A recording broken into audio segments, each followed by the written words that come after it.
오늘은 제목도 좀 재미있게 매맞는 반석 따라서 고백합시다. 매맞는 반석.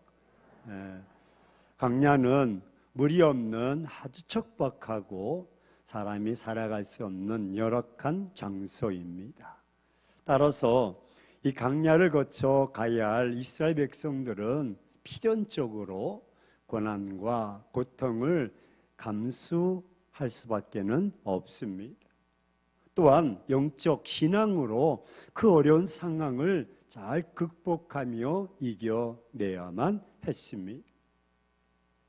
그리고 정말 견디기 어려운 상황에 도달하면 이것까지 인도하신 하나님께 자신들의 어려움을 처지를 낱낱이 고백하며 기도하며 아뢰어야만 했습니다. 근데 성경은 이스라엘 백성들은 그렇지 못했습니다.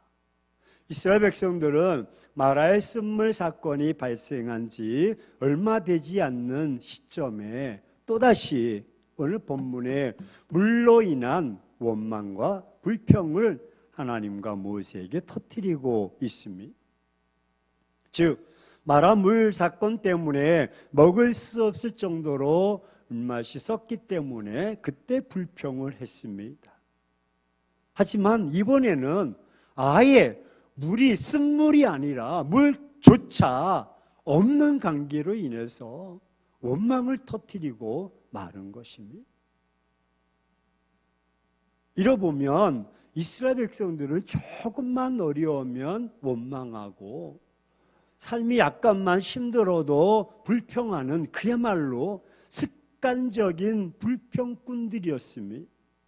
아주 원망하고 불평하는 것이 체질화 되어버리고 말았습니다. 지금 이스라엘 백성들은 엘림과 시내센 사이에 있는 신강야를 떠나서 르비딤에 이르는 강야 여정을 지나고 있습니다. 하나님께서 르비딤에 이르자 이스라엘 백성들에게 멈추게 하시고 장막을 치게 하셨습니다. 여러분, 르비딤이라는 뜻은요, 우리 한번 따라서 고백합시다. 시원케 하다. 다시 말해서 휴식의 장소라는 뜻입니다. 얼마나 힘들었습니까? 르비딤, 야, 여긴 시원케 하는 거야, 휴식의 장소야 라고 그들은 아마 설레이고 기뻤을 것입니다. 하지만 오래가지 않아서 이스라엘 백성들에게는 이것이 시원케 하는 휴식의 장소가 아닌 장소가 되고 말았습니다. 우리 1절에 보니까 이스라엘 자손이 원회 중에 여호와의 명령대로 신강야에서 떠나 그 노종대로 행하여 르비딤의 장막을 쳤으나 백성이 마실 물이 없는지라. 힘들게 도착한 그곳에 물이 없으므로 르비딤은 이들에게 시원케 하는 휴식의 장소가 아니라 반대로 고난과 고통의 장소가 되고 말았습니다.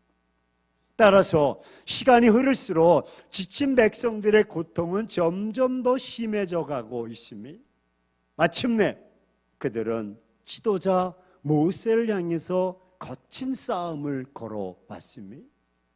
2절 한번 같이 읽겠습니다. 시작. 백성이 모세와 다투어 이르되 우리에게 물을 주어 마시게 하라. 모세가 그들에게 이르되 너희가 어찌하여 나와 다투느냐? 너희가 어찌하여 여호와를 시험하느냐?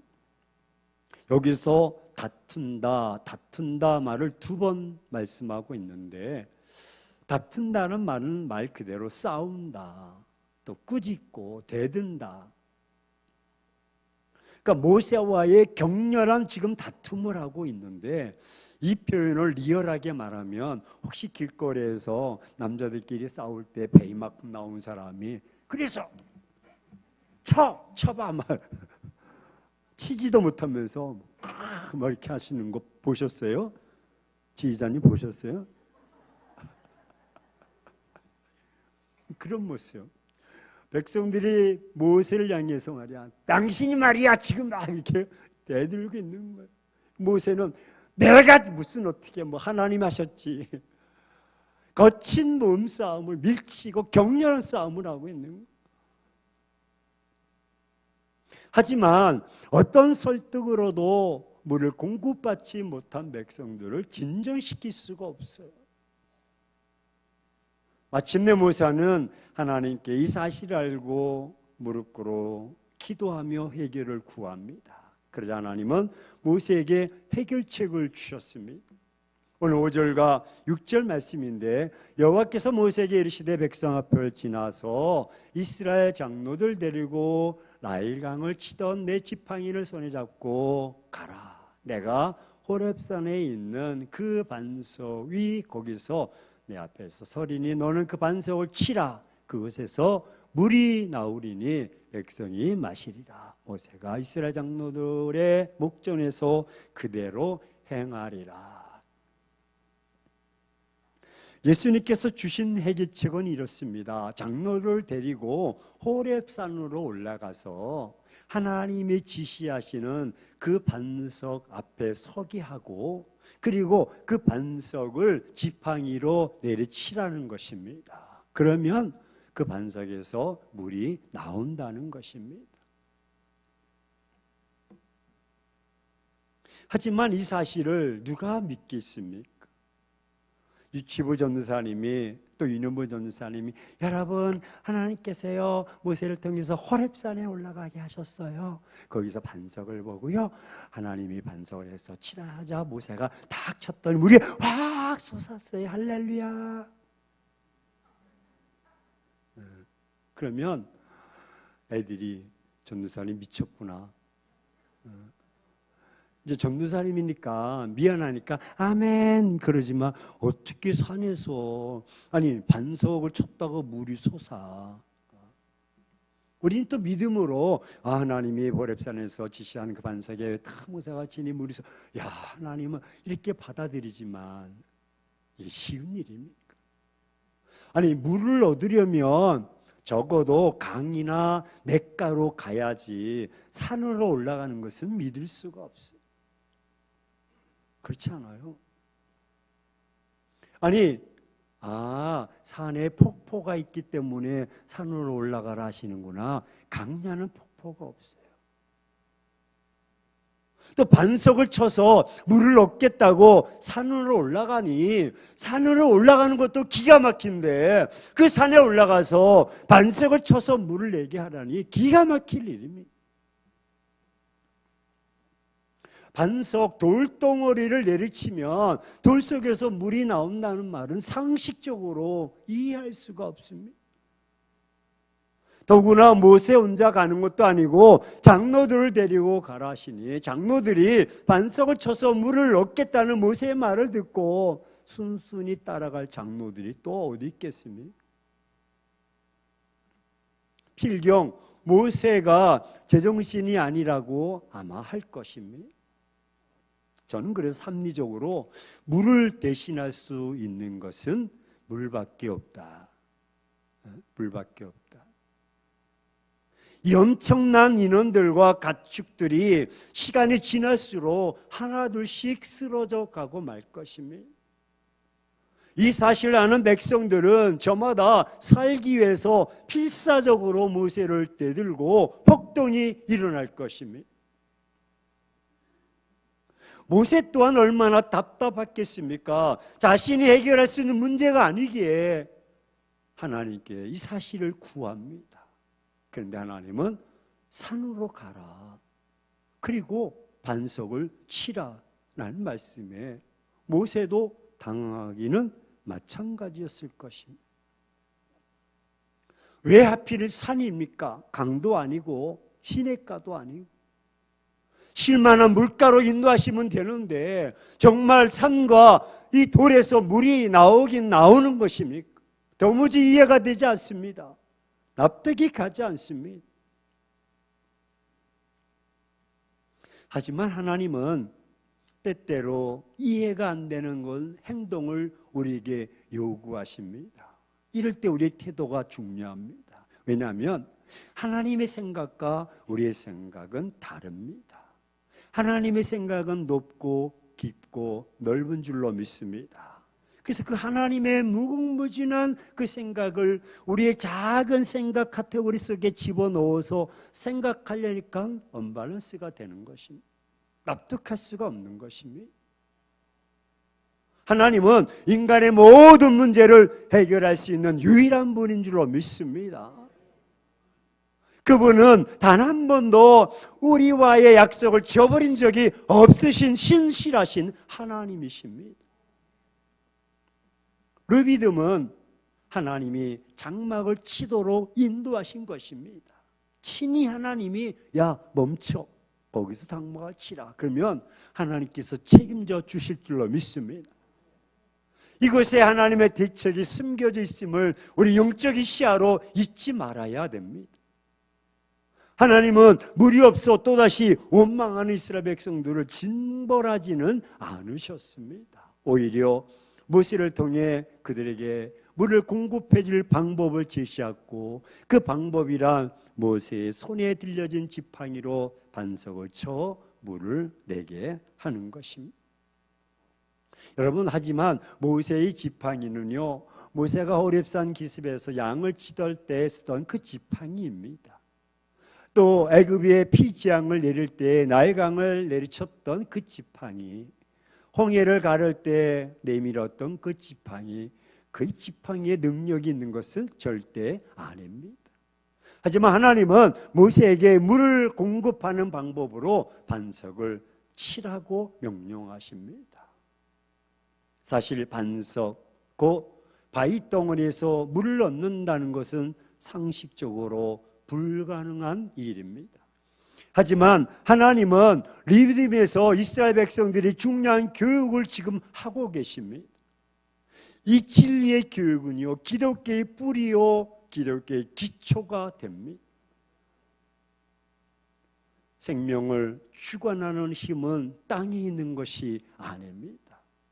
여기서 반석에는 사람들의 생각과 방법으로는 이해할 수 없는 그 속에 담겨진 숨겨둔 비밀이 있습니다. 그 비밀이 무엇입니까? 하나님의 방법은 반석이 매를 맞아야 한다는 것입니다. 반석을 쳐야 한다는 것입니다. 모세의 지팡이로 반석이 매를 맞아야 인간의 문제, 갈증, 목마름에서 구원 해결을 받게 됨을 알려주고 계시는 것입니다. 이것은 예수 그리스도를 예표하는 하나의 징표입니다. 아니, 호렙산에 올라가는 거, 좋아요. 그러니까 말씀이니까 올라갔어요. 근데 그 반석을 치셨으면 우리 같으면 그 반석을 우측으로 옮겨라. 그러면 거기서 맡겼던 셈이 터져서 물이 나올 것이다. 이 정도 되면 오케이? 그렇잖아요. 근데 반석을 치라고 명하십니다. 왜 그러셨을까? 그럼 그 반석은 무엇일까? 그 반석을 통해서 예표하는, 상징하는 것은 무엇일까? 바울이 이것을 깨달았습니다. 그래서 바울은 고린도전서 10장 4절에 다 같이 한번 있습니다. 다 같은 신령한 음료를 마셨으니 이는 그들을 따르는 신령한 반석으로부터 마셨으며 그 반석은 곧 그리스도시다. 숨겨졌던 비밀이 밝혀지게 된 것입니다. 바울이 이 사건을 염두에 두고 말씀하고 그 반석은 바로 예수 그리스도야. 우리를 영원히 목마름에서 해결해 주는 예수님이야. 할렐루야. 이 예수님이 매를 맞아야 인간은 절망과 죽음에서 생명을 얻을 수 있으며 영원히 살 수 있음을 믿어야 한다는 것입니다. 이것이 하나님이 지정해 주신 그 반석인 것입니다. 그 성경은 그 반석 위 거기서 내 곁에 서리라. 너는 그 반석, 아무 반석이나 물이 나오는 것이 아니라 그 반석에서만 문제를 해결받을 수 있다는 것입니다. 거기만 기적이 있고 거기만 생명이 있는 것입니다. 그리고 모든 사람들의 중심 보게 하셨고, 모세가 이스라엘 장로들의 목전에서 확실히 믿고 증거하게 하신 하나님의 그 심정을 보십시오. 장로들은 두 눈으로 반석을 치자, 아니 호렙산에는 왜 올라와? 아니 반석이 있는데 여기 앉아 쉬지, 왜 반석을 쳐? 뭐하라고 쳐? 그게 뭐 진흙덩어리도 아니고. 근데 치자 물이 어마어마하게 나오는 것을 보았어요. 굉장한 물입니다. 왜? 200만이 먹는 물이었습니다. 이렇게 하나님께서 반석에 매를 맞고 물을 쏟아내게 하셨고, 모세가 그대로 행하리라. 모세의 지팡이로 매를 맞은 반석은 하나님이 말씀하신 대로 물을 쏟아내어 준 줄로 믿습니다. 그리고 백성들은 그 반석으로 인해서 생명을 얻었던 것입니다. 이는 예수 그리스도를 상징해 주고 있습니다. 예수님은 매 맞는 반석입니다. 그가 찔림과 채찍에 맞음으로 우리가 나음 생명을 얻은 줄로 믿습니다. 사랑하는 행복한 교회 성도 여러분, 인생길의 목마름과 갈증은 피할 수 없는 인간의 삶이요, 운명이요, 한계와 본질입니다. 문제는 우리는 스스로 자신의 목마름을 해결할 수 없는 연약한 존재라는 것입니다. 더욱이 목마름은 누구나 다 찾아옵니다. 단 한 사람도 예외가 없습니다. 따라서 반드시 목마름, 갈증, 삶의 문제를 해결하지 않으면 안 됩니다. 목마름과 갈증은 삶의 문제요, 인생의 문제요, 생명의 문제입니다.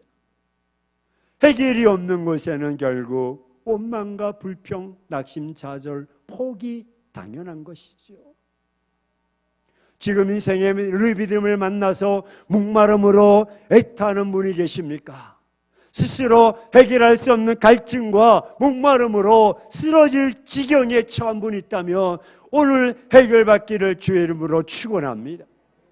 그래서 이제 그만 애타하시고 아파하지 마시고 해결의 길을 만나십시오. 그 해결의 방법과 길이 있습니다. 매 맞는 반석이 우리의 목마름과 갈증을 해결해 주시는데 다른 방법은 없습니다. 오직 한 길, 예수 그리스도 뿐입니다. 그래서 요한은 이 사실을 요한복음 7장 37절로 38절 같이 한번 읽겠습니다. 시작. 예수께서 서서 외쳐 이르시되 누구든지 목마르거든 내게로 와서 마시라. 나를 믿는 자는 성경의 이름과 같이 그 배에서 생수의 강이 흘러나오리. 할렐루야.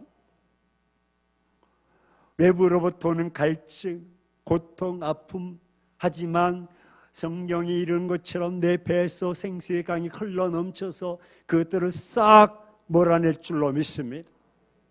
예수님께서 인생의 목마름을 해결하는 방법을 가르쳐 주셨는데 그것은 바로 예수 그리스도를 영접하고 믿는 것이 목마름의 해결 방법인 것입니다. 예수님의 해결의 길입니다. 여러분, 믿음은 이성을 초월합니다. 아니 호렙산에 올라간다고 물이 있습니까? 반석을 친다고 물이 나옵니까? 어떻게 이성적으로 과학적으로 증명할 수가 있겠습니까? 하지만 믿음은 알고 나서 믿는 것이 아니라 믿고 나서 알게 되는 것이 믿음인 것입니다. 난 놓고 기억자도 몰랐던 그 시절 우리 어르신들은 덮어놓고 믿었습니다. 믿음이 얼마나 좋은지 하나님 앞에 삶을 드렸는데 우리는 이것째고 저것째고 하다 보니까 이것도 안 되고 저것도 안 되고 사람이 이성으로 결코 믿음을 만들어낼 수가 없습니다. 사람이 예수님을 믿고 주님을 주님으로 그분을 주님으로 내 마음속에 모실 때에 인생의 목마름이 해결되는 것입니다. 따라서 예수님을 믿어야 됩니다. 속히 예수 그리스도를 마음의 문을 열고 영접하셔야 됩니다. 저는 여러분이 다 예수님을 믿었다고 생각하지 않습니다. 믿으십시오. 인생의 경험으로는 예수님에서 이해할 수가 없고 인생의 이성으로는 예수님을 이해할 수 없고 붙잡을 수가 없는 것입니다. 예수님은 이성으로 붙잡을 수 있는 그런 분이 아닙니다. 초월하신 분입니다. 우리의 이성은 지극히 제한적이고 무능하기까지 합니다. 그런 이성으로 하나님의 온전히 이해하기란 불가능합니다. 따라서 전지전능하신 하나님께 나아가는 유일한 방법은 예수님께 대한 믿음뿐인 줄로 믿습니다. 예수님을 믿는 사람들에게는 오늘 성경 요한복음처럼 성경의 이름과 같이 그 배에서 생수의 강이 흘러 넘쳐나게 될 것이다. 이것이 목마름의 해결인 줄로 믿습니다. 훗날 시편 기자는 오늘 본문의 사건을 통해서 감동을 받았어. 시편 78편 15절에서 16절 이렇게 장엄하게 시적으로 표현해 주고 있는데 같이 한번 읽겠습니다. 시작. 강야에서 반석을 쪼개시고 깊은 곳에서 나오는 물처럼 흡족하게 마시게 하셨으며 또 반석에서 시내를 내사 물이 강같이 흐르게 하셨다. 할렐루야. 시편 기자는 그 사건을 되뇌이면서 강야에서 반석을 쳐서 물을 솟게 하셨고 시내가 흐르는 것처럼 넘쳐나게 하셨다. 우리 모두가 예수님을 믿고 받아들여서 우리 몸도 우리 영혼도 생수의 강이 흘러넘쳐나기를 주의 이름으로 축원합니다. 선지자 스가랴 선지자는 14장 8절에 그날의 생수가 예루살렘에서 솟아나서 절반은 동해로 흐르고 절반은 서해로 흐를 것이다. 여름에도 흐를 것이고 겨울에도 그러하리라. 날마다 사시사철 하나님이여 단에서 에스겔 47장처럼 단에서 은혜의 물이 흘러넘쳐서 우리의 발목도 채우고 우리 무릎도 채우고 어깨도 채우고 수용하면서 그 속에서 하나님 영광 돌릴 줄로 믿습니다. 여러분, 우리의 인생은 모두 강야와 같은 인생입니다. 척박합니다. 세상은 마치 사막과 같습니다. 인생의 실존이란 사막에서 장막을 친 것 같은 삶인 것입니다. 그런 인생에서 생수가 터져 흘러 넘쳐나는 것은 어마어마한 사건입니다. 생수가 있는 곳에 나무를 심으면 나무도 잘 자라고 생수가 있는 곳에 물고기도 잘 살 수 있게 되는 것입니다. 바닥난 인생 살지 마시고 이제 우리는 충만한 사람입니다. 생수가 흘러 넘쳐나는 사람들이요. 예수님은 나의 목마름을 해결해 주시려고 죽기까지 매를 맞으셨습니다. 이사야 선지자는 이런 예수님의 모습을 이렇게 고백합니다. 이사야 53장 4절에서 6절 우리가 잘 암송하고 또 읽고 있는 말씀 같이 한번 읽겠습니다. 그분은 실로 우리의 실고를 지고 우리의 슬픔을 당하였거늘 우리는 생각하기를 그는 징벌을 받아 하나님께 맞으며 고난을 당한다 했노라. 그가 찔림은 우리의 허물 때문이요 그가 상함은 우리의 죄악 때문이라. 그가 징계를 받음으로 우리는 평화를 누리고 그가 채찍에 맞음으로 우리는 나음을 받았도다. 우리 나 양 같아서 그릇 행하여 각기 제 길로 갔거늘 여호와께서는 우리 모두의 죄악을 그에게 담당시키셨도다. 여기서 주목할 부분은 그가 징계를 받음으로 우리가 평화를 누리게 된 줄로 믿습니다. 그가 예수님이 채찍에 맞음으로 우리가 나음을 이미 받은 줄로 믿습니다. 예수님께서 매를 맞음으로 우리의 문제가 다 해결되었다는 것입니다. 예수님께서 받으신 채찍이 나를 살리는 해결인 것입니다. 아무도 나를 살리려고 애쓰지 않습니다.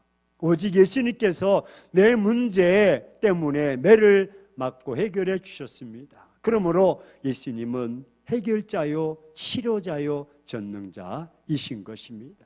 그러므로 예수님은 내 인생 유일한 해결자가 되시는 것입니다. 이 예수님께 나오는 그 생명의 물 보혈이 내 인생을 적셔야 하는 것이죠. 그 관계를 맺고 그와 상관하고 나를 살리는 능력이 되어야 하는 것입니다. 방법은 한 가지입니다. 매맞는 반석 대신 예수 그리스도를 내 인생의 목마름을 해결하는 유일한 구원의 하나님으로 받아들이십시오. 예수님만이 나를 살리는 유일한 분으로 인정하시고 지금부터 믿으시기를 주의 이름으로 축원합니다. 내가 이렇게 믿을 때 예수님께서 내 인생의 목마름과 문제를 담당해 주십니다. 이것이 예수님의 보혈을 믿음으로 받아 마시는 것이요, 예수님을 믿음으로 영접하는 반석을 때리는 것입니다. 예수님의 보혈, 그 생명을 믿음으로 마시고 믿을 때 예수님께서 내 인생의 목마름을 담당해 주시는데 예수님 외에는 다른 길이 없습니다. 우리는 1년에 4차례 성찬식을 행합니다. 성찬식을 거행할 때에 떡을 먹고 잔을 마시는 자, 주님의 고난을 기억하는 것입니다. 이는 믿음으로 이 잔을 먹고 마시는 것이지요. 빵과 포도주이지만 믿음으로 먹고 마시는 것입니다. 성찬을 먹고 마시는 것은 우리에게 기쁨이요 감사입니다. 축제인 것입니다. 기념적인 것입니다. 왜? 이날은 우리의 생명을 살리는 날이기 때문에 그렇습니다. 그래서 우리는 성찬을 대할 때마다 기쁨으로 맞이해야 하는 것입니다. 사랑하는 행복한 교회 성도 여러분, 자, 예수님을 쳐서 문제 해결을 받는 날입니다. 예수님께 해결을 구하십시오. 어떤 문제라도 구하십시오. 예수님을 두드리면 해결이, 응답이 임할 줄로 믿습니다. 길이 열릴 줄로 믿습니다. 문제가 빵 터질 줄로 믿습니다. 심한 갈증으로 그 육체와 심령이 메말라 있던 이스라엘 백성들이었지 않습니까? 하지만 하나님께서 허락하시자 반석의 물이 완전히 그들을 해결해 주신 줄로 믿습니다. 이처럼 우리 인생의 고통으로 질식할 것 같은 이 세상에서 심한 가란 영원히 해결할 수 있는 유일한 방법은 신령한 반석이시요 신령한 음료이신 예수 그리스도를 믿음으로 받아들이는 방법인 것입니다. 실로 예수님은 죽어있는 영혼을 소생시키는 유일한 치료자여 처방입니다. 그리고 영원한 생명을 얻게 하는 유일한 길입니다. 이처럼 생명의 물, 음료이신 예수님께 구할 때 우리 인생의 문제가 다 해결받게 될 줄로 믿습니다. 만약 여러분 그럼에도 불구하고 여전히 여러분 삶이 갈증이요, 목마름이요, 갈급함이요, 아픔이요, 신음 속에 있음에도 불구하고 계속 원망하고 불평하고 지도자를 대적하고 싸우고 교회를 비난하고 싸우고 대적하면서 그렇게 살아간다면 여러분 계속 갈급함 속에서 허덕이며 지치며 쓰러지고 말 것입니다. 언제까지 능력 없이 건세 없는 영혼 없는 그런 삶을 사시겠습니까? 오늘 말씀을 듣고 결단하십시오. 내 힘이 아닙니다. 땅의 힘이 아닙니다. 오직 예수 그리스도십니다. 그분이 치료자이십니다. 그분만이 모든 문제를 해결해 주시는 전능자이십니다. 그분을 붙잡지 않으면 안 됩니다. 그분을 붙잡고 그분을 두드리십시오. 찾으십시오. 만나십시오. 내가 갈급합니다. 내가 목마릅니다. 내가 지쳐 있습니다. 나를 불쌍히 여겨주시고 나를 긍휼히 여겨 주옵소서. 더 이상 한 발도 갈 수가 없고 더 이상 일어설 힘조차도 없습니다. 하나님 내게 은혜를 주옵소서라고 기도할 때 하나님이 긍휼히 여겨주시고 그에게 성령의 이름과 같이 그 배에서 생수가 흘러 넘쳐날 줄로 믿습니다. 우리에게 많은 흙가 맑은 새들은 다 물러갈 줄로 믿습니다. 흘러넘치는 생수가 그 은혜가 그 축복이 우리 삶을 뒤집어 놓고 마침내 두 날개를 펴서 독수리처럼 창공을 향해서 비상할 줄로 믿습니다. 기왕 예수 그리스도를 영접하고 믿고 나간다면 적어도 이런 삶을 살아가야 되지 않겠습니까? 언제까지 끌려가며 무럽다고 불평하고 원망하는 저절한 삶을 사시겠습니까? 어깨를 펴고 두 날개 피면서 그 손을 주님 붙잡고 주여 담대하게 믿음으로 살아갑시다. 누리며 살아갑시다. 드리며 살아갑시다. 영광 돌린 축복의 삶을 한번 멋지게 살아갑시다. 얼굴도 피시고 마음도 피시고 할렐루야 할렐루야 멋지게 살아갑시다. 그분만이 해결자요 전능자십니다. 믿고 기도하길 원하신다면 일어나셔서 나의 피난처 예수 찬양하십니다.